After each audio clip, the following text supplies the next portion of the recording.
பராமரிப்பு, கிராமப்புற மேம்பாட்டு, ஊட்டச்சத்து பாதுகாப்பு மற்றும் பொருளாதார வளர்ச்சி ஆகியவற்றை ஊக்குவிக்கும் வேளாண் பொருளாதாரத்தின் ஒரு முக்கிய அங்கமாக கால்நடை பராமரிப்புத் துறை விளங்குகிறது.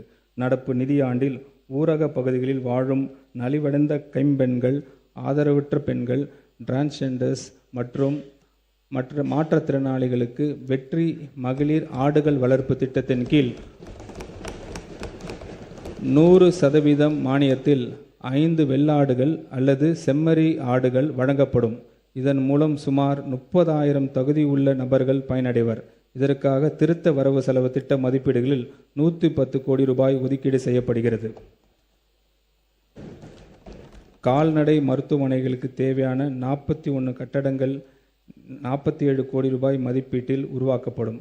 கால்நடைகளின் மருத்துவ சிகிச்சை தேவையான பூர்த்தி செய்ய 25 கால்நடை மருத்துவமனைகள் கால்நடை பல்நோக்கு மருத்துவமனைகளாகவும் 210 வெட்டினரி டிஸ்பென்சரிஸ் வெட்டினரி ஹாஸ்பிட்டல்ஸ் ஆகவும் 40 கோடி ரூபாய் ஒதுக்கீட்டில் தரம் உயர்த்தப்படும்.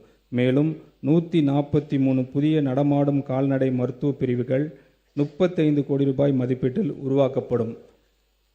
எதிர்பாராத இறப்பு, நோய்கள் அல்லது நேச்சுரல் டிசாஸ்டர்களால் கால்நடைகள் இழப்பதை விவசாயிகளுக்கு பெரும் நிதி சுமையை ஏற்படுத்துகிறது என்பதை இந்த அரசு நன்கு உணர்ந்துள்ளது.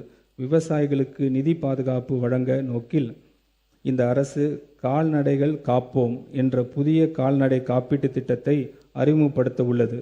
கால்நடைகள் காப்போம் திட்டத்தினை செயல்படுத்துவதற்காக 31 கோடி ரூபாய் நிதி ஒதுக்கீடு செய்யப்படுகிறது.